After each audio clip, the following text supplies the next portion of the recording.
Blog Talk Radio. Boa noite, meus amigos. Estamos aqui mais uma vez com um montão aí de novidades da semana, né? O Brasil é inesgotável. Cada semana a quantidade de bobagem que chega aí concorre com o mundo todo. Eu acabo de ver aqui esta pesquisa da Folha, saiu faz alguns dias, a votação do maior brasileiro de todos os tempos. A Folha perguntou isso a 200 intelectuais. Eu sei que esse negócio de intelectual, de cultura, é um problema. Quando se refere ao Brasil, quando eu ouço falar de cultura, eu saco do meu rolo de papel higiênico, né? Porque a gente já sabe o que vem por aí. Então, consultaram aqui 200 cidadãos, entre os quais o Ivan Junqueira, né? Quem mais? José Sarney, Tom Zé, Hélio Bicudo, Isaac Karabchevski, Godofredo da Silva Teres, Zé Carlos Dias, Leonardo Boff, né? E outros do mesmo teor, Dona Zilda Arnes, né? Para saber quem foi o maior brasileiro de todos os tempos. É curioso que houve aqui nos Estados Unidos, uns 3 meses atrás, uma pesquisa semelhante, né? E o negócio ficou ali mais ou menos o Ronald Reagan ficou em primeiro lugar. Em segundo, estavam empatando ali George Washington e Abraham Lincoln, né? Mas não havia, vamos dizer, entre os vários nomes citados, não havia assim, muita diferença de tamanho, de envergadura ou de área de atuação. Quer dizer, todos os camaradas que foram citados como os grandes americanos eram indivíduos que tinham uma esfera de atuação que abrangia o país inteiro, quer dizer, cuja ação afetou o país inteiro, modificou, deu um novo rumo histórico, marcou efetivamente, né? Agora, no Brasil, o que esse pessoal escolheu é assim, um negócio tão, vamos dizer, subjetivo, tão grupal, né? Muitas vezes reflete assim, os interesses, conforme os interesses que aquele grupo tem, o sujeito acha que o sujeito que foi importante para aquele grupo é importante para o Brasil inteiro, como é importante para ele. Né? Como, por exemplo, vamos ver aqui, né? O Hélio Bicudo, né? O jurista Hélio Bicudo, ele cita como maior brasileiro de todos os tempos o ex-governador de São Paulo, Carlos Alberto Carvalho Pinto. Carlos Alberto Pinto foi um bom governador, mas é uma figura de relevância apenas local. É verdade que ele foi ministro da Fazenda um tempo no governo João Goulart, mas ficou pouco tempo, não deu para fazer nada ali. A coisa já estava muito bagunçada e não conseguiu botar o mínimo de ordem que o país precisava, então. Mas, quer dizer, o Hélio Bicudo, ele deve dizer isso por boas recordações que ele tem do tempo do Carvalho Pinto. Então isso basta para dizer que é o maior brasileiro de todos os tempos. Ele não quis dizer assim, qual é a pessoa que o Hélio Bicudo mais admira, qual é a figura local que mais chamou a atenção ali. Não, tem que ser alguém que, naturalmente, é importante para o país inteiro. Quer dizer, se ele pergunta qual é o brasileiro mais importante de todos os tempos, você está respondendo, de certo modo, em nome do Brasil. Você tem que aprender a raciocinar em termos da dimensão nacional, né? E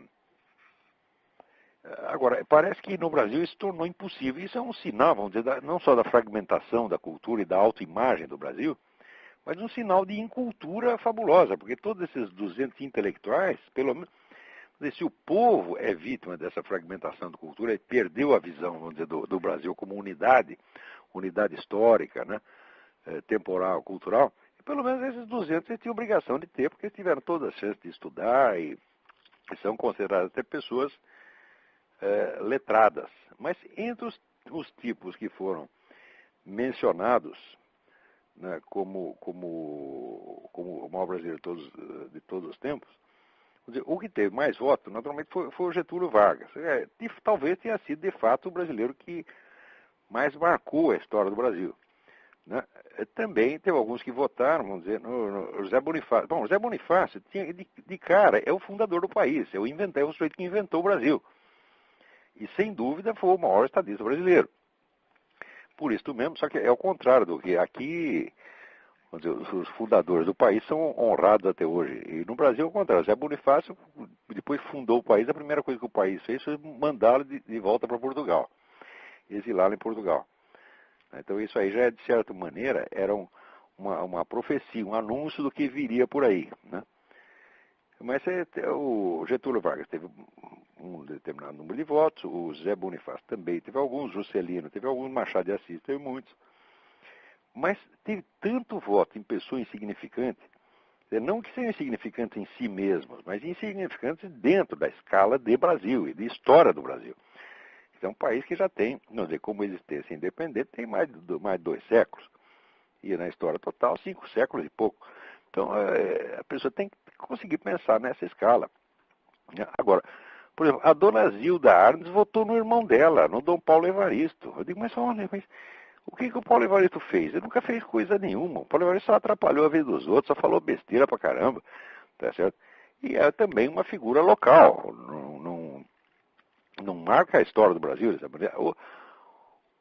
Outros aqui, vamos ver. É incrível. 3 votaram no Lula. Bom, no Lula até admito, porque ninguém pode dizer que o Lula não mexeu com o país inteiro, né? Mas uns aqui põem o Paulo Freire. Eu digo, mas que o Paulo Freire é uma figura de um certo momento histórico, tá certo?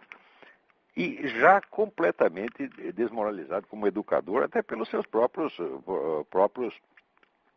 colaboradores e discípulos, né? Quer dizer, que era mais um manipulador do que um educador, né? Outros aqui colocam o Tiradentes. Eu digo, olha, Tiradentes historicamente foi insignificante, quer dizer, a Inconfidência Mineira não teve resultado algum, foi historicamente inócuo. Já no século XIX, o grande historiador Capistrano de Abreu já reclamava desse negócio, né? Dizia que isso aí era um símbolo inventado a posteriori, mas que a Inconfidência Mineira não teve realmente importância histórica. Ela se tornou um símbolo retroativo de movimentos posteriores. Quer dizer, a mesma coisa acontece com o Zumbi dos Palmares. Quer dizer, o Zumbi dos Palmares não teve importância histórica no momento, mas passados não sei quantos séculos, então surge um movimento, grande movimento se inspira retroativamente naquele símbolo. Mas note bem, ser um símbolo adotado retroativamente por um movimento não torna um personagem historicamente importante. Isso me parece uma coisa bastante óbvia. Mas teve gente aqui que votou no Tom Jobim. O Tom Jobim, para mim, é autor de música de elevador, né?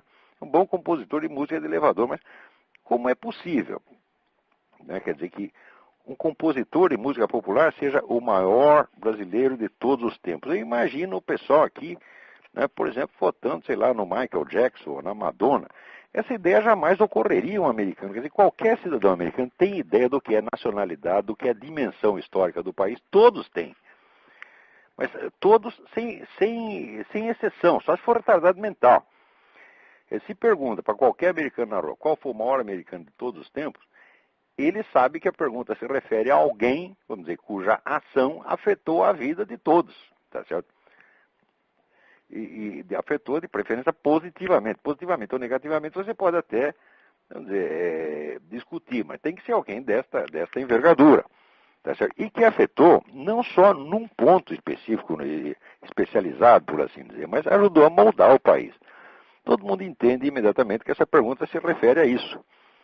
Agora aqui, por exemplo, o Luiz Carlos Barreto respondeu, o maior brasileiro de todos os tempos foi o Mané Garrincha. E como é possível um treco desse? Né? O Garrincha não afetou nem a vida dele próprio. O Garrincha só se ferrou a vida inteira. Tudo que ele fez deu errado, a não ser o que ele fazia em campo, saía do campo, só se azarava. Quer dizer, era o tipo do personagem impotente, ele não agia, né? Ele era agido pelo meio ambiente.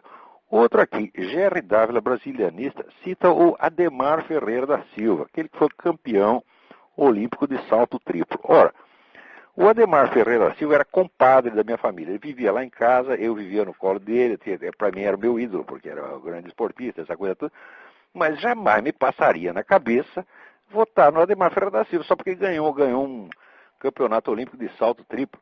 Não tem sentido. Quer dizer, qual é o efeito de longo prazo dessa ação? É nada isso. Quer dizer, não, Nós temos aqui 200 intelectuais, entre aspas, que não têm ideia do que são as forças formadoras, forças históricas formadoras de um país. Não são capazes de raciocinar nesse nível. Eles pensam, confundem apenas a sua admiração pessoal com a escala, vamos dizer, a escala do país. Quer dizer, é por isso que o país está nessa merda que está. Porque se você pega 200 palpiteiros, né? Então, de certo modo, são palpiteiros profissionais. Eu também sou um palpiteiro profissional.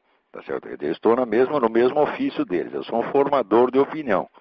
Mas justamente porque eu sou um formador de opinião, eu tenho que pensar duas vezes antes de dizer qual é o maior brasileiro de todos os tempos e escolher qualquer sujeito que eu admiro. Eu podia até ter escolhido o próprio Ademar, quer dizer, era um ídolo de infância. Né? Mas eu não tenho o direito de confundir, quer dizer, as minhas admirações de infância com aquilo que é de interesse do país inteiro. Né? Tem dois aqui votaram no Zumbi dos Palmares. Um votou no Silvio Santos. O Zé Simão votou no Silvio Santos. Gozação, evidentemente, né? Mas o Clóvis Rossi já não votou em ninguém. Falou, ninguém. Quer dizer, não existe o grande brasileiro. Provavelmente o único grande brasileiro é ele mesmo. Então, né? Agora, o Oscar Niemeyer votou, adivinha em quem? É claro que no Luiz Carlos Prestes. O que fez o Luiz Carlos Prestes? O Luiz Carlos Prestes não fez absolutamente nada. Quer dizer, a ação dele foi absolutamente inócua. Já no tempo da coluna, a coluna apenas fugiu. Ela se notabilizou por conseguir escapar do exército, fugir, né, por todo o território nacional e, no fim das contas, não fazer coisa nenhuma. E depois fez um monte de besteira. Quer dizer, você não pode dizer que ele foi uma força formadora do país. Eu vou dizer, bom, até certo ponto, foi, porque o Partido Comunista teve uma influência muito grande, mas dizer que isto foi benéfico para o país? Olha, em primeiro lugar, na União Soviética ninguém jamais levou a sério nem o Partido Comunista Brasileiro inteiro, quanto mais o Luiz Carlos Prestes. Eles consideravam esses comunistas brasileiros uns palhaços, porque eram pessoas incapazes de fazer qualquer coisa. E, de fato, a grande influência do comunismo na vida nacional se deve a decurso de prazo, tempo, e simplesmente a ausência de forças conservadoras organizadas. Mas, quer dizer, não é de hoje que não tem isso. A única tentativa de moldar, por exemplo, um partido conservador foi a antiga UDN. Isso que nunca passou, vamos dizer, de uma organização de elite, que tinha elementos de algum valor, mas que, de fato, só conseguia se comunicar com o povo, e mesmo assim precariamente, através de um porta-voz, que era o Carlos Lacerda. Os outros todos só falavam para si mesmos. Né? Então, num país onde não existe direita, e hoje em dia existe menos do que nunca, é muito fácil a esquerda tomar conta. Bom, agora, mudando aqui de assunto, tem aqui um cidadão que me manda uma carta, Miguel Catalão. Olá, esse último texto do Papa está demais, meus parabéns. O Reinaldo Azevedo é muito inteligente, mas ficou claro com o esforço para salvar o Papa. Não há nada a fazer quando a mente não está livre para pensar. Como já escrevi para ele, até a minha empregada sabe que o Papa é eleito pelos homens. Logo é um político. Não resta dúvida que o Papa é um cargo político também. Desde Abraão, passando por Moisés, Davi, etc., sempre foi Deus quem escolheu sem olhar a idade, estatura, condição social, etc., etc. A hora que eu frequento as igrejas mais miseráveis, onde Deus mais fala pelo Espírito Santo, e nunca ouvi lá nenhuma referência aos males do capitalismo. Mas é óbvio, se você começa a falar dos males do capitalismo, tá certo? Isso aí já vale para o exorcismo dos anjos. Você manda os anjos tudo embora. Tá certo? Porque esse negócio de falar mal do capitalismo, tá certo? É coisa de gente de mentalidade doente. Tá certo? Quer dizer, eu não conheço uma pessoa que em sã consciência, vamos dizer, escolheria viver num regime comunista, a não ser que seja, por exemplo, um espião. Um espião, você trabalhou como espião aqui nos Estados Unidos, foi descoberto, bom, então ele tinha que ir correndo para a União Soviética, que só lá poderia sobreviver. Mas escolher, porque dizer que lá a vida é melhor, União Soviética, ou China, ou Cuba, ninguém escolhe, tá certo? Então esse pessoal, tudo tá com hipocrisia e, sobretudo, são meninos mimados, né? E conversa de menino mimado, Deus é que não vai ouvir, tá certo? Então, mas já ouvi inúmeras coisas do tipo, vai chegar alguém conhecido seu para te pedir ajuda e Deus manda te dizer que ai de ti que ajudes, porque ficarás na mesma prova dessa mesma pessoa. Assim como também já ouvi mandar determinada pessoa trabalhar em vez de ficar pendurado nos outros. Então, Olavo, o melhor dos mundos, aquele onde reside, a verdade é estar na dispensação de Deus e ouvir e aceitar o que Ele quer para as nossas vidas. A propriedade não é privada nem pública, é de Deus. Oh, finalmente alguém entendeu isso. Isso é a coisa mais óbvia do mundo, que no Brasil só se conversa essa coisa do público e do privado, né? Quer dizer, eles não entendem nem mesmo, quer dizer, que a noção da propriedade, ela é relativa em si mesma. Quer dizer, a propriedade de um, ela é definida pelos limites que os outros têm. Quer dizer, a propriedade não é a propriedade no sentido econômico, no sentido jurídico, não é propriedade como no sentido lógico. Por exemplo, o homem tem a propriedade de aprender gramática. É uma propriedade que, vamos dizer, não tá, é algo que não faz parte da sua essência, mas que decorre dela, né? A propriedade no sentido jurídico não é propriedade no sentido lógico. Quer dizer, é uma coisa acidental que é acrescentada de fora e que é definida negativamente, tá certo? Então, é óbvio que em si mesma a propriedade não pode ser privada nem pública. E evidentemente é de Deus, claro.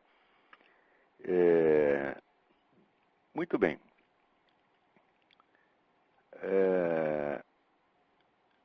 Agora, o próprio Reinaldo Azevedo, comentando aqui o meu artigo sobre o Bento XVI,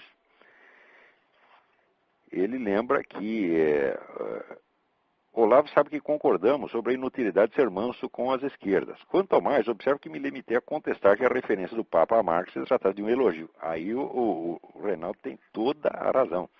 Não há elogio nenhum a Karl Marx ali naquelas coisas que o Papa falou. O que há é um ataque aos capitalistas, né, conforme eu expliquei no meu artigo, né? Agora, discordo de que haja uma conexão entre isso que chama de anticapitalismo católico e a teologia da libertação. Então você tem razão. Muito antes de haver a teologia da libertação, já havia uma tendência anticapitalista dentro da igreja. Desde o século XIX isso é notório. Tá certo? Especialmente porque eles se apegavam muito à doutrina de São Tomás de Aquino, a ideia do preço justo, etc. Se bem que o próprio São Tomás de Aquino, como ele diz o que é o preço justo, mas ele não diz como se encontra o preço justo. E daí os escolásticos portugueses, que eram absolutamente notáveis, logo depois fizeram esta observação de que, não havendo um critério objetivo de fixação do preço justo, a única maneira é deixar por conta do mercado. Tá certo? E de fato tem sido assim desde que o mundo é mundo. E eles disseram isso 2 séculos antes de Adam Smith. Mas parece que a chamada doutrina social da igreja jamais prestou muita atenção nisso. Embora a igreja defenda a propriedade privada,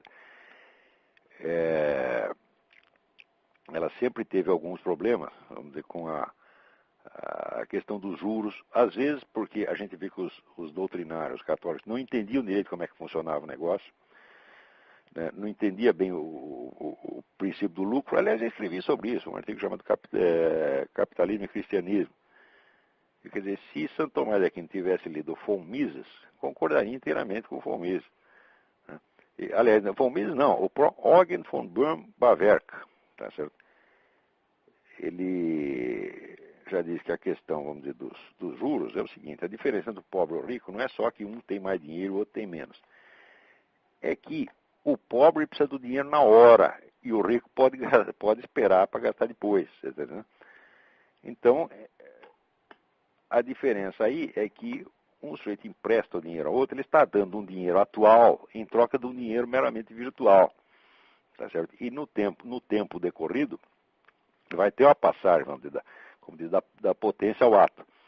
Tá certo? Então, é justo que o sujeito seja remunerado por isso. Não tem nada de errado nisso, não. Mas a pessoa da igreja ainda tinha reservas quanto a este ponto. Mas o Reinaldo tem razão. Quer dizer, não há uma... A teologia da libertação é um filhote, vamos dizer, exagerado e monstruoso deste anticapitalismo que já havia na Igreja Católica desde o século XIX. Porque a igreja tinha um lado anticapitalista, mas muito mais anticomunista. E esse pessoal que pega esta brecha e explora, né, essa pequena semente anticapitalista que tinha na doutrina da igreja, eles pegam e exageram isso até virar tudo do avesso e transformar numa apologia do comunismo. Viu? Muito bem.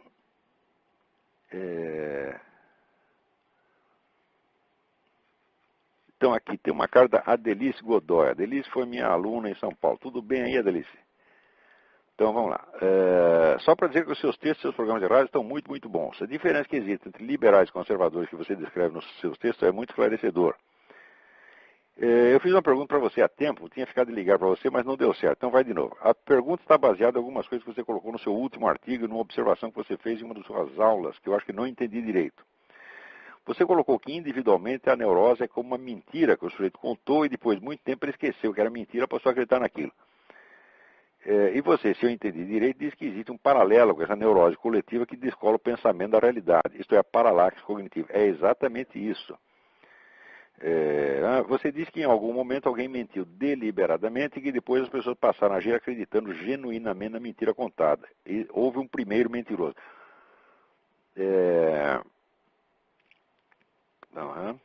A pergunta é, pode o ser humano ser moldado tanto pela situação vigente que ele esqueça o aviso do bem e do mal? A gente não tem intrinsecamente o sentido claro do bem e do mal dentro de nós mesmos?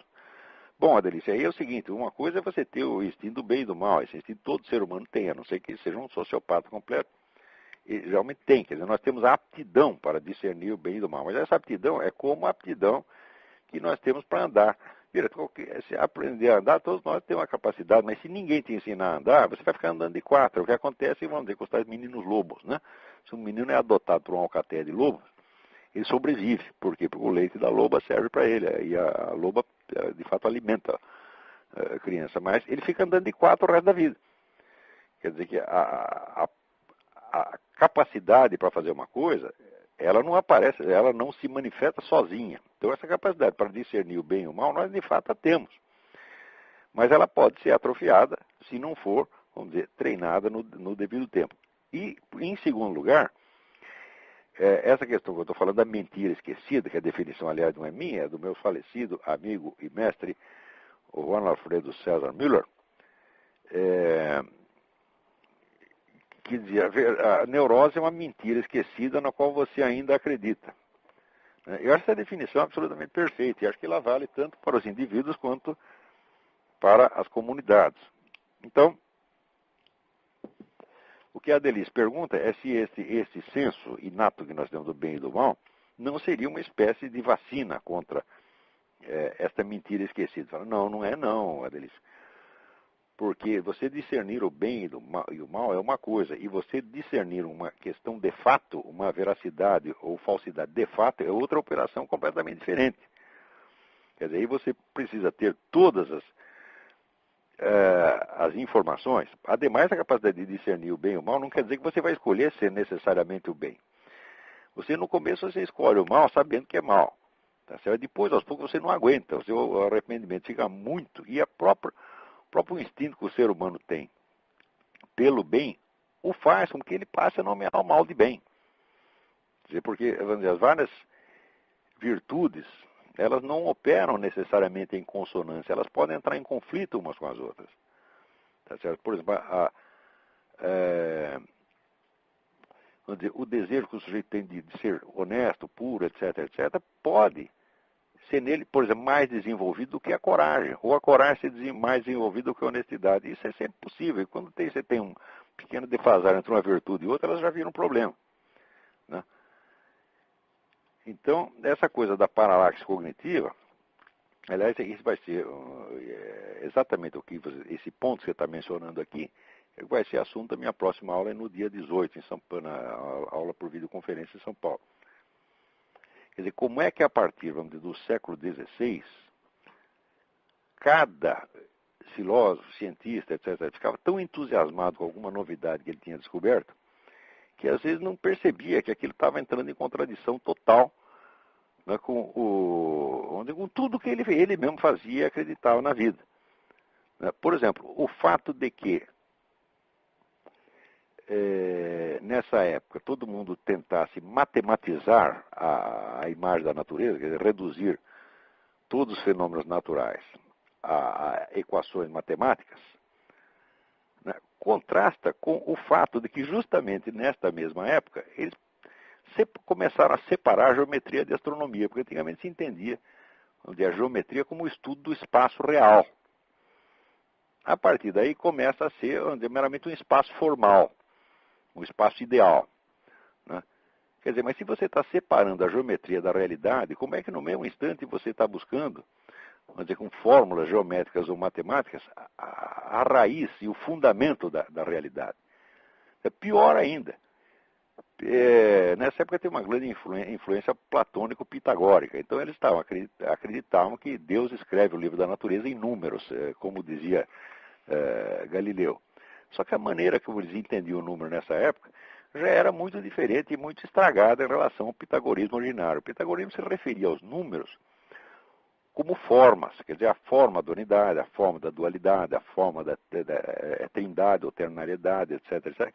Quer dizer, cada um desses números era uma estrutura lógica interna, não era só um número quantitativo, quer dizer, era um número como arquétipo formador, quer dizer, o número como expressão, como fórmula das próprias essências dos seres, né? E eles não entendiam o número assim, entendiam apenas o número como o número de ordem quantitativa, quer dizer, o número como unidade de medida. Ou seja, no momento mesmo que eles já não estavam entendendo o pitagorismo, eles resolveram pitagorizar tudo. E quando a gente vê essas coisas acontecendo por volta da Renascença, a gente começa a entender a raiz de toda a maluquice que viria alguns séculos depois, onde as pessoas já não têm mais condição de discernir a verdade do erro. Tá certo? Quer dizer, essas ideologias de massa que estupidificam então nações inteiras jamais teriam sido possíveis se neste período de formação do mundo moderno tivesse havido um pouquinho mais de critério, um pouquinho menos de entusiasmo pelas descobertas novas e um pouquinho mais de critério ao discuti-las. Mas acontece que todas essas descobertas, tão logo elas aparecem, elas viram dogmas. Por exemplo, depois, as pessoas têm hoje dificuldade de entender o que representava, por exemplo, a autoridade de Newton no século XVIII. Newton tinha uma autoridade mais indiscutida do que a da Bíblia. A pessoa achava que ele tinha descoberto todo o segredo do universo. Metade dos intelectuais pensava assim. A outra metade podia não gostar muito. Newton sempre teve alguns críticos, mas eles nunca foram ouvidos. A maioria mesmo achava que aquilo era um dogma e que nunca mais surgiria dificuldade quanto àqueles pontos. Quando veio no século XX a nova física, bom, daí bagunçou tudo. Mas quem poderia, o único sujeito no século XVIII que desconfiava que podia surgir algum problema dentro da física era Leibniz. O resto não achava que Newton tinha resolvido tudo, né? Tem até o verso do Pope, o poeta inglês, que antes era tudo trevas, e daí Deus disse, faça-se Newton, e daí tudo virou luz, né? Quer dizer, Newton virou o próprio portador da luz, de certo modo era portador da luz. É um negócio luciferino, de fato, né? Quer dizer, esta idolatria de Newton, sem dúvida, foi uma coisa luciferina. Ah, bom, vamos para outra carta aqui. Tem aqui o Ricardo Marques Silva, diz que o sogro dele é um médico homeopata paulista que diz que me conhece e eu fui cliente dele, e me manda lembrança. Só pode ser, então, o Dr. Carlos Armando de Moura Ribeiro, que não só era um grande médico, mas um grande homem. Eu sempre achei o Dr. Carlos Armando um gênio. Eu o conheci através do nosso amigo comum, o Dr. Juan Alfredo César Müller, e sempre fiquei muito impressionado, vamos dizer, com a profundidade e a acuidade com que esse homem tratava cada caso, né?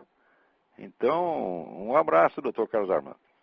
É um grande prazer ouvi-lo, né? Muito bem. Tem uma outra cartinha aqui do Nestor Luiz Arosteg de Carvalho. Essa carta é muito importante. Ele disse que gostaria de tratar de um livro que descobri casualmente na estante de um amigo. Trata-se de A Mistificação das Massas pela Propaganda Política, de Serge Chacotin, publicado aqui pela Civilização Brasileira. Mais do que nunca esse nome parece irônico ou sarcástico. Em 1967, com tradução de Miguel Arraes, do original publicado pela edição Gallimard em 1952. Na ocasião não pude ler todo, pois estava apenas passando o fim de semana. Vale destacar que o autor dedica esta obra, aspas, à memória de dois homens que me inspiraram na sua educação. Meu grande mestre Ivan Pavlov, o genial pesquisador dos mecanismos sublimes do pensamento, e o meu grande amigo Herbert George Wells, o genial pensador do futuro. E nesse livro ele apresenta a receita de construção do novo mundo, trata a história desse movimento até então e mostra os planos de ação para o futuro, que não por coincidência descreve exatamente o que aconteceu em seguida nas décadas 60 em diante até os dias de hoje. O estímulo ao conflito de gerações da década de 60, o feminismo, o combate ao racismo, entre aspas, como forma de desagregar a sociedade para melhor conduzi-la, no melhor estilo dividir para conquistar, o sindicalismo nos movimentos sociais, a doutrinação das novas gerações através da escola, da cultura e das artes, fundamentado no conceito de condicionamento pavloviano. De fato, Nestor, você tem toda a razão, eu tinha até me esquecido desse livro, mas quando ele se baseia, né, no Pavlov, quer dizer, por um lado, toda esta manipulação das massas, de fato, tem como fundamento inicial a questão do reflexo condicionado. E quanto ao Herbert George Wells, foi o sujeito que escreveu, vamos dizer, uma pá de livros, né, traçando o plano do que ele chamava do mundo planejado. Né? O planejamento global foi uma ideia do Wells, e essa ideia pegou. O Wells tem discípulos em toda parte até hoje, até mencionei, né, no programa passado. Quer dizer, esse foi o grande inspirador de todo o socialismo fabiano e inspirador do negócio da nova ordem mundial.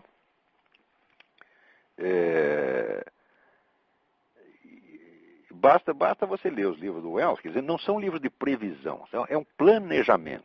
Quer dizer, é o que ele chama, vamos dizer, da a revolução aberta. Né?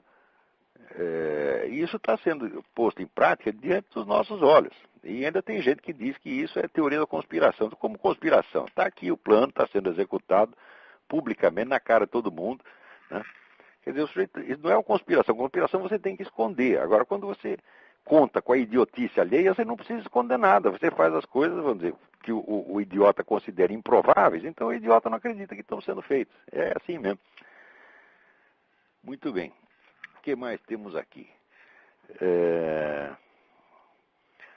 Aqui, Vitor Meirelles. Ao navegar pelo site Digestivo Cultural, encontrei uma matéria sobre um jornalista que disse ter trocado umas ideias contigo no show do Los Hermanos. Atrás. Quem escreveu essa matéria foi o Paulo Pousonoff. Né? É uma matéria assim, uma gozação, evidentemente ele jamais me encontrou nem lá, nem em parte alguma. Eu nunca vi a cara do Paulo Pousonoff. Uma vez eu dei uma entrevista para ele por internet. Ele passou as perguntas e eu respondi. E como eu fui amável com ele, acho que ele ficou com raiva de mim. Né? E daí tem essa coisa de escrever lá que eu sou um roqueiro, né? Que eu sou roqueiro, metaleiro, etc, etc. É claro que é gozação, eu nunca estive lá e ele nunca me viu em parte alguma. Vamos lá.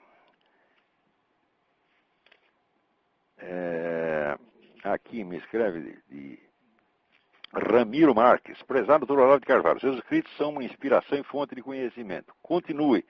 Sou seu leitor todos os dias. Sou estudioso da política e da ética de Aristóteles há muitos anos. Tenho escrito livros sobre o assunto. Uma parte do meu texto sobre a ética de Aristóteles está no meu website. O website é www.eses.pt/usr/ramiro/index.htm. Vale a pena dar uma olhada. Esses trabalhos deles são realmente muito bons. Agradeço muito a sua carta e a indicação, sobretudo a indicação do seu site, Ramiro. Quanto a esse negócio de continue, pode deixar que eu mal estou começando. Muito bem. Vamos lá.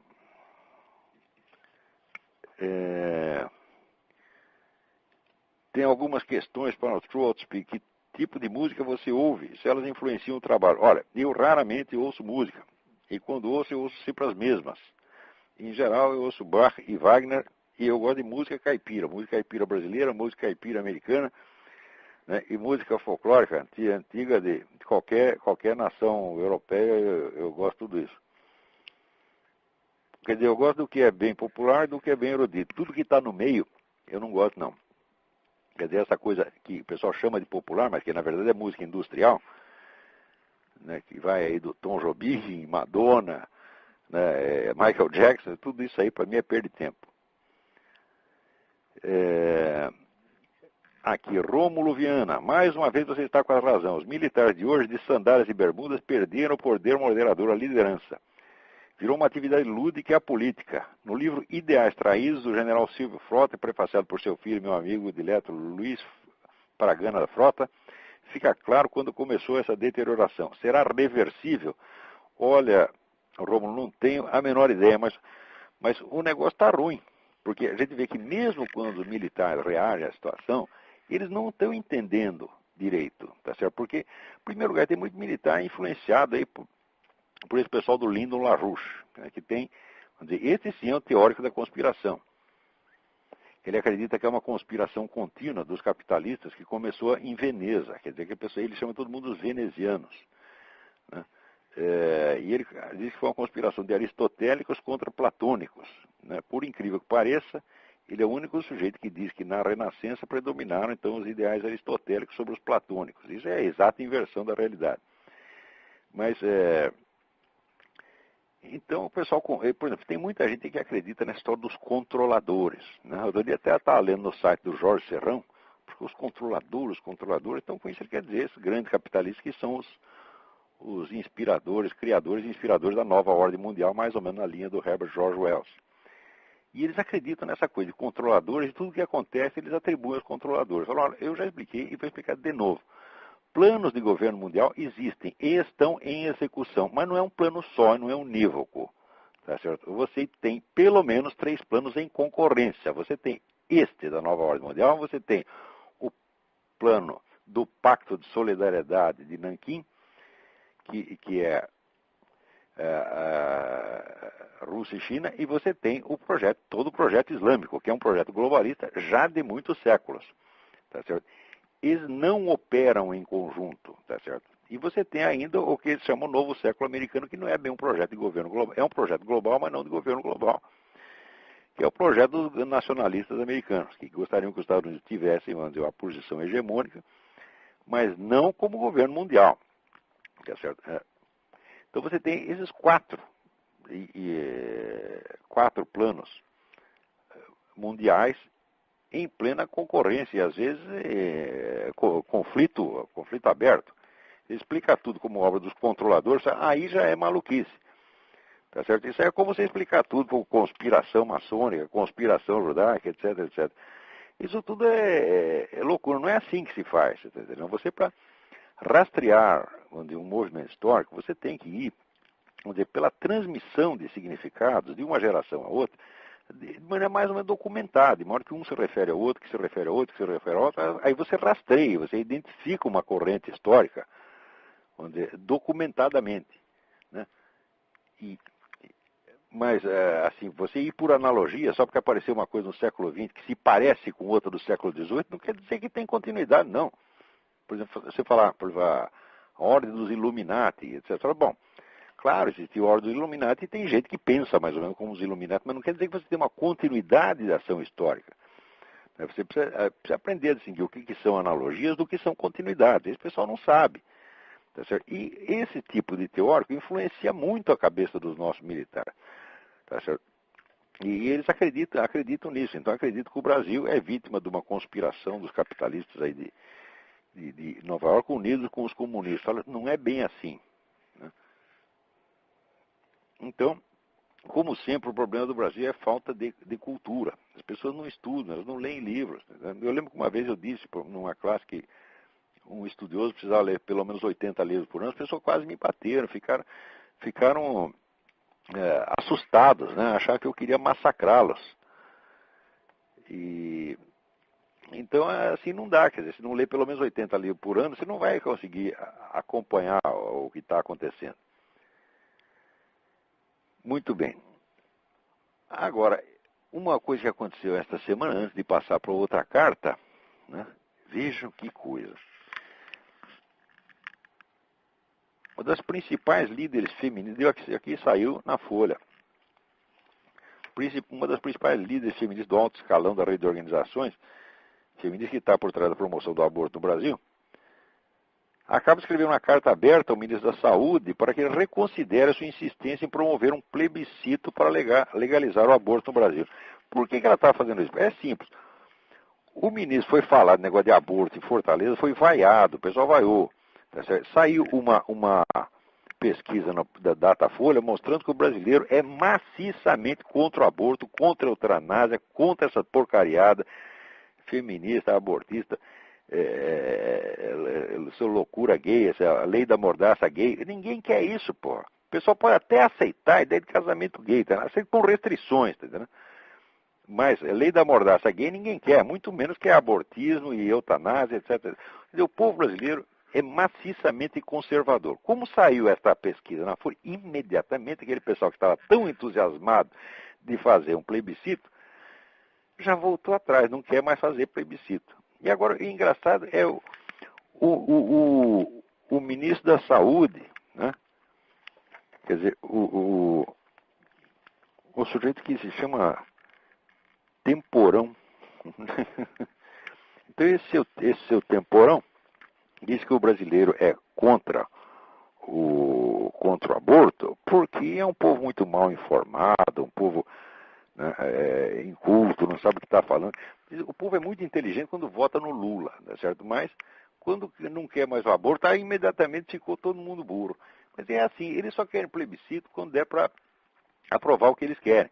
Como levaram aquela entortada no plebiscito das armas, quer dizer, gastaram bilhões de propaganda. E do outro lado tinha 3 ou 4 fulano, entre os quais o meu leitor Raimundo Niscioli, que eu considero um herói nacional, fazendo lá uma campanha de esclarecimento. E o pequenininho ganhou do gigante, quer dizer, o Davi ganhou do Golias, né? Então houve, acho, 70 e tanto por cento de rejeição ao negócio.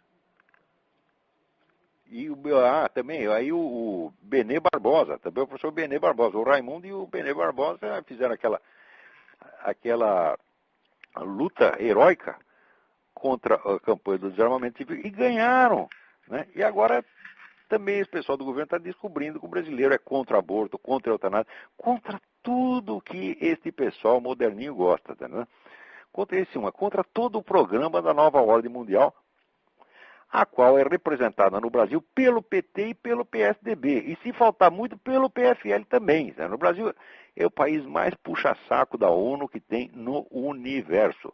Tudo que a ONU manda fazer, a gente faz direitinho. Né? Agora, esse pessoal, vamos dizer, eles não têm mesmo vergonha na cara. Quer dizer, eles querem o plebiscito, mas quando eles dizem que vão perder o plebiscito, eles não querem mais. Né? Mas que sacanagem, como é que pode ser? Ai, meu Deus do céu. Diz que aquela senhora Michele, que tinha aquele puteiro lá em Brasília, né, agora, diz que ela abriu um puteiro em Londres. E o puteiro também chama Brasília. Né? E diz que tinha uma mocinha lá, chamada tal de Sabrina, diz que chegou a atender 27 clientes por dia. Diz que estavam ganhando, sei lá, diz que milhões. Né? Acho que era 200 mil libras por ano, uma nota preta. Né? A polícia foi lá e fechou o negócio. Mas olha, se você pegar todos os espermatozoides que foram gastos no puteiro Brasília, em Londres, não dá para fabricar o número de filhos da puta que tem na política brasileira. Gente que é assim, quero plebiscito, plebiscito, plebiscito. Daqui a pouco faz uma pesquisa e vamos perder o plebiscito, não quero mais. Quer dizer, gente que não aceita a regra do jogo, gente que só quer estar por cima sempre. A democracia é o seguinte, consiste em você, às vezes, estar por cima, às vezes, estar por baixo. Quer dizer, um partido sobe, governa, depois perde a eleição, vem o outro e faz o contrário do que ele fez, corrige os erros dele, e depois o outro partido corrige os erros do outro, e assim por diante. Isso é que é a democracia.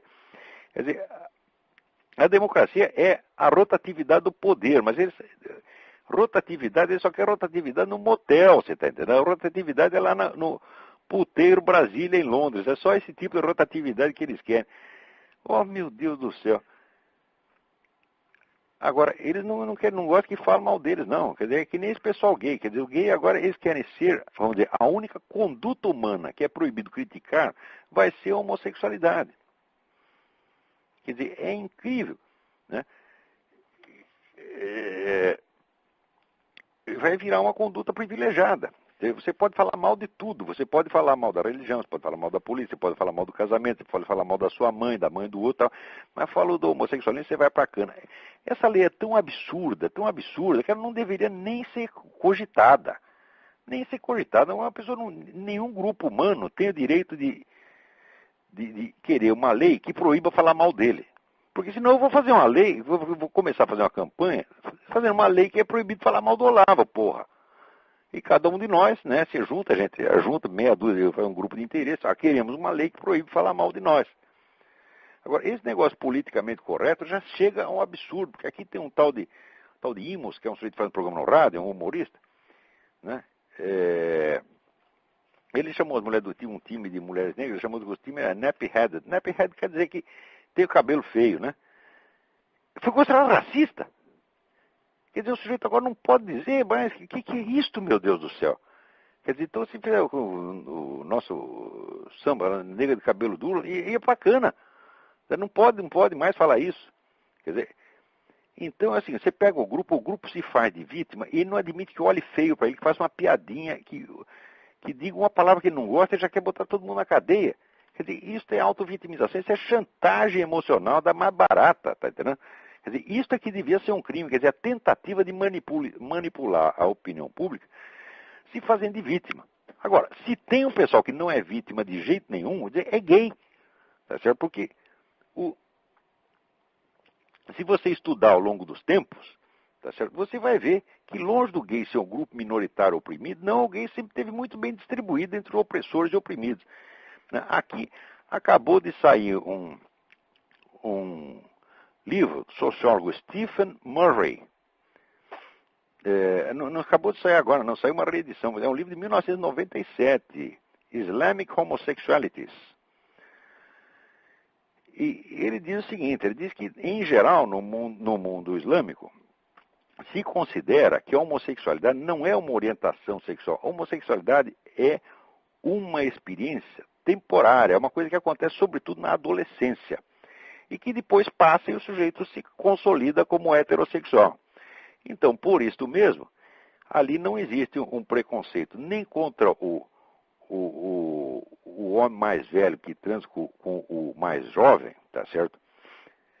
E nem contra o mais jovem. Mas se existe um preconceito, existe um julgamento negativo do sujeito que continua dando depois que cresceu, né? Eu não sei se isso pode ser generalizado para o mundo islâmico inteiro, mas é mais ou menos uma coisa que vem da cultura greco-romana, que teria, segundo esse Stephen Murray, teria se conservado mais ou menos no mundo, em vários países islâmicos, tá certo? Então, eu acho que isso aí tem um fundo de verdade. Eu sempre achei que esse negócio de homossexualidade é coisa de moleque, tá entendendo? Também eu tinha lido alguma coisa sobre os índios do Xingu, diz que havia muita homossexualidade entre os adolescentes. E que depois, quando eles faziam o rito de passagem para a maturidade, eles esqueciam aquele negócio completamente. Quer dizer, esse negócio de dizer que não existe ex-viado, não, parece que todos os índios do Alto Xingu, adultos, eram todos ex-viados. Um pouco de viadagem infantil, né, todo mundo tinha, né? Aí pode dizer que nem o Dorival Caymmi, dizia assim, os meninos estão lá brincando de cu. Então, é coisa de criança. Então, o Xingu estava cheio de ex-viados, né? Eu acho que deve ter um fundo de verdade psicológica nisso também. Quer dizer, também entender a homossexualidade não como uma orientação a qual o sujeito está obrigado. Parece que, porque o pessoal do movimento gay quer carimbar, quer dizer, teve uma, né, que nem Lord Byron. Lord Byron, ele transou com 200 mulheres, né, e 2 homens. Logo, o que ele era? Ele era viado disfarçado. Né? Agora, vai disfarçar bem assim, no raio que eu parto. O sujeito tentou comer 2 homens, lá, ou dá para 2 homens, tentou, não deu muito certo, ele desistiu disso e comeu 200 mulheres. Aí ele fica carimbado como homossexual pro resto da vida, né? Quer dizer, eles fazem questão de colocar a homossexualidade como uma coisa que o sujeito não tem o direito de largar. Você sabe que até os nossos conselhos de psicologia aí, eles perseguem psicólogos, que, por exemplo, chega lá um cliente dizendo, olha, eu sou homossexual, mas eu não quero, isso me constrange, né? Você não pode tratar essa pessoa, você tem que mandar a pessoa embora. Então dizer, não, o senhor tem que continuar homossexual, é obrigatório. Né? Quer dizer, se tentar tirar o sujeito daquilo, chega lá o conselho de psicologia e vai te perseguir. Eu já vi casos desse tipo. Eu não sei se é uma orientação publicamente assumida ou se é uma coisa embaixo do pano, mas sei que eles fazem isso, eles fazem. Então, essa coisa desse Stephen Murray, eu não li o livro, mas eu estou alertado para isso e vou ler mais que depressa, porque parece que é muito coincidente o que ele diz daqui do que eu li sobre os índios do Xingu e em vários outros tem referência a várias outras culturas em que acontecia a mesma coisa, que a homossexualidade ela desaparecia tão logo que tinha o rito de passagem para a maturidade. Né? Não é que ninguém fosse contra, que simplesmente era uma, vamos dizer, uma experiência, uma etapa da vida, o sujeito passava para outra. Né? E foi que nem o negócio do japonês, quem colocou, colocou, quem não colocou, não coloca mais. Então, vamos lá, aqui outra pesquisa, a eutanásia é reprovada por 57% da população. Né? E aqui temos... Olha, aqui tem um negócio interessante. A Emanuele Carvalho me manda uma carta dizendo que a 51ª sessão da Comissão da Condição da Mulher na ONU, em 2007, exigiu, aspas, a eliminação de todas as formas de discriminação em relação às meninas, discriminações que levam ao infanticídio feminino e à seleção sexual pré-natal. Ou seja, a ONU é contra a pessoa abortar porque descobriu que o feto é menina e ele que é menino, então manda abortar. Quer dizer, uai, todos os motivos são justos para abortar, menos esse. Por quê? Quer dizer, que coisa mais absurda. O aborto é livre ou não é livre? Ou você quer aborto para todo mundo, tá certo? E deixa o negro escolher o sexo do filho à vontade. Agora dizer, não, você não pode fazer a discriminação sexual pré-natal. Não pode fazer a discriminação sexual, mas pode matar por outro motivo. Ah, matou porque não quero. Me deu na cabeça. Matei por frescura, tá certo? Quer dizer, o que a lei do aborto quer é o seguinte, é o direito ao homicídio por frescura. Quer dizer, deu na cabeça que pode matar, pode matar. Agora, se é porque não quer menina, isso não pode. Ora, porra. Agora, olha, esse pessoal de esquerda, eles não tem vergonha mesmo. Aqui, por exemplo, aqui, eles andaram, o pessoal do desarmamentista andou fazendo uma campanha danada para ver se pegava coisa de desarmamento, nunca pegou, tá certo? Daí o que eles fazem? Aqui tem uma lei, no estado de Virgínia, você pode andar com arma até na rua. Você pega espingarda, sai com a espingarda na rua, não tem nenhum problema. Você não pode andar com arma escondida. Se descobrem que você está com o revólver embaixo do paletó, tu vai para cana. Porque eles partem do princípio muito certo de que se o negro está com a arma escondida, ele está com treta. É certo? Ao passo que se está apenas com uma espingarda, com um revólver, bom, o negro foi caçar, foi praticar tiro ao alvo, é alguma coisa pública, que ele não tem o que esconder, é uma coisa honesta. Muito bem, o que os desarmamentistas fizeram? Tem um jornal aqui na cidade de Roanoke, publicou uma lista de todo mundo que tinha licença para andar com arma escondida. Você pode ter arma escondida, mas você tem que ter a licença, tá certo? Para ter arma em geral, você não precisa de licença nenhuma, você vai na loja e compra.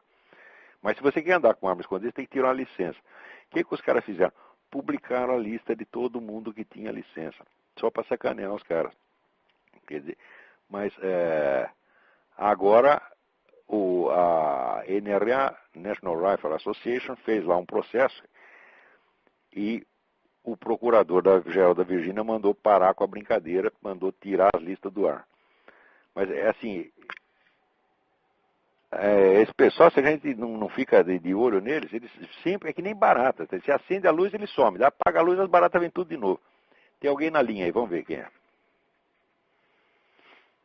Alô? Alô, boa noite. Boa noite. Olá, aqui é Marcos de Porto Alegre falando. Oi, tudo bem? Tudo bem, eu sou o dono da comunidade lá do Jardim das Aflições, no Orkut. Ah, muito obrigado. Ah, não, é um prazer. Não, é o seguinte, é mais uma reflexão, a minha questão que eu quero levantar. É sobre no seu livro Imbecil Coletivo, quando o senhor fala, lá no último artigo, que o senhor define o imbecil coletivo, e aí fala o seguinte, aqui até vou ler aqui, estou com o livro aqui, só um minutinho. Ah, o senhor diz, não, vou ler a ideia assim, que o senhor fala que a única capacidade, capacidade de ação frente a esse vazio, essa coisa obtusa não, desculpa, estranha, que é o imbecil coletivo, esse nada, a única capacidade do cético de agir é a raiva, é o ódio, é a explosão, a ação pura e simples da violência, né? E eu estava conversando esses dias com uma psicanalista, esse tempo, relacionando a ideia de raiva com sentimentos do dia a dia, enfim, e nos deu uma luz, assim, no sentido de que a raiva, ela é a única ação possível frente ao nada, ao vazio, ao falta de sentido das coisas. Isso confere com as De certa maneira, sim, mas a gente vê o seguinte, que existe um bocado de raiva induzida. Por exemplo, todos esses grupos ativistas, eles têm toda uma técnica de enraivecer o outro e não permitir a expressão da raiva. Uhum, sim. Quer dizer, é uma coisa que aprenderam, acho que gravando briga de marido e mulher, porque mulher sabe fazer isso mais que ninguém, né? Quer dizer, que provoca, o cara fica bravo e diz, você está cheio de ódio. Então ele te induz ao ódio, te induz à raiva e não deixa você expressar. Quer dizer, daí você vai ficar com mais raiva ainda. Tá certo? Então por isso que eu já sou favorável a expressar logo de cara. Já mando o nego tomar no cu na primeira, para você não ficar com aquela coisa engasgada. Né? Eu tenho por norma o seguinte, se alguém te ofende ou te persegue, você faz o seguinte, ou você devolve na mesma hora e na mesma medida, ou mais ainda, triplicado, quadruplicado, ou então você perdoa 100%. Agora, o que não pode é ficar guardando aquele negócio no coração, pô. Ah, claro. Então, eu não sou contra a raiva, não. A raiva é uma coisa inteiramente normal. Você leia o soneto do Cruz e Souza, Ódio Sagrado, é um clássico da nossa língua. Né? Quer dizer, que tem coisa que não pode ser morno. Você tem já que soltar os cachorros logo de cara, pô. É que parece Agora, que se o pessoal faz uma campanha contra o ódio, não pode odiar mais. Quer dizer, você acha que essas pessoas todas, feministas, esses gay radical, essa coisa, você acha que a pessoa vive com o coração cheio de amor e os raivosos somos nós? Ah, que brincadeira é esta? Esse pessoal ao contrário. Às vezes rosnando. Completamente. Né? Não, é que a ideia... Ah, desculpa. Diga. Não, é que a ideia que eu tenho, assim, que eu compreendi da ideia da raiva, falando dentro do ciclo da psicanálise, essas coisas assim, é que ela, vou dizer assim, para a raiva de certa forma aparecer, ela tem que estar esvaziado o sentido daquilo que tu tá colocando em pauta. Porque no momento que tu não encontra uma saída, depende daquela história. No momento que você encontra eu perdi a palavra. Você pode repetir a frase? Não, é que se o que tu coloca de ideia não tem sentido, eu vou dizer assim, se tu não tem uma saída de forma a expressar qualquer sentimento que seja, isso acumula e estoura. Então, Claro. existe uma relação básica, acredito, entre o sentido de tudo que se diz, enfim, do que se sente e da falta dele com a raiva, no caso. Claro, agora tem outro aspecto. Você vê que desde os tempos dos gregos, o pessoal já sabia do poder curativo da palavra. Aquilo que você não consegue verbalizar, aí fica, vamos dizer, se agitando dentro de você, e você não sabe o que é aquilo.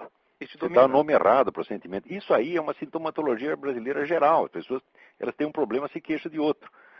Quer dizer, a expressão não combina com a experiência da realidade.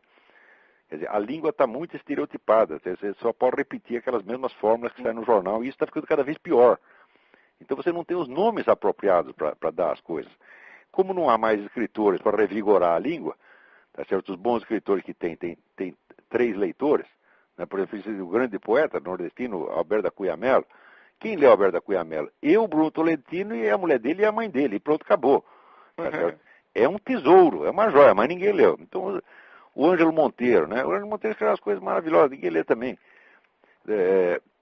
Então, os bons escritores ficaram isolados, né? E aí está cheio em volta de Luiz Fernando Veríssimo, né?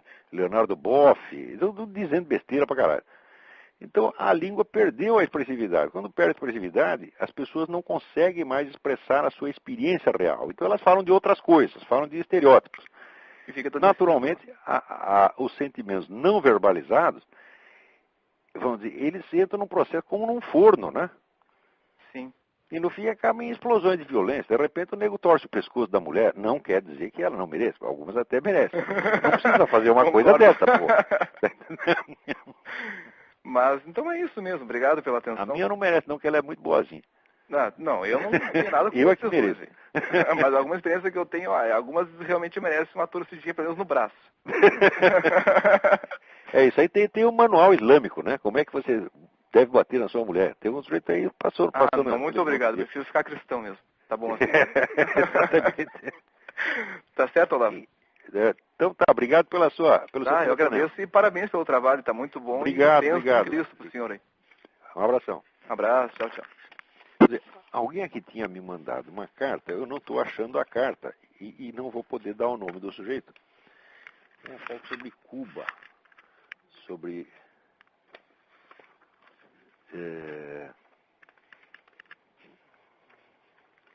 dando uma dica aqui. Olha, eu não vou conseguir citar o nome do cidadão porque eu não estou achando a carta, mas eu me lembro claramente dela. Dizendo o seguinte: vocês vão no YouTube e procurem o título Las Torturas de Fidel. E vocês vão ver lá, né, as entrevistas do pessoal que fez lá o Livro Negro da Revolução Cubana, contando, né, todo o horror, a tortura incessante de prisioneiros que é em Cuba. Não é essa tortura de brincadeira que os caras fazem em Abu Ghraib, não é esse negócio de botar calcinha na cabeça do fulano, não. Peidar na cara dele, não é isso não. É tortura de... Ah, tá aqui. Rafael Guimarães. Rafael, muito obrigado pela dica, isso é muito importante, isso tem que ser divulgado para todo mundo. Procurem no YouTube, o título é Las Torturas de Fidel. São vários e-mails, né? E também, bom, tem vários ali, todos eles, incluindo entrevistas com o cidadão que está montando este livro negro da Revolução Cubana. E, então, com isto, encerramos aqui o nosso programa. Sobraram algumas cartas importantes aqui, eu vou ver se a semana que vem eu leio aqui, mas por hoje já acabou o nosso tempo. Então, muito obrigado a todos e boa noite.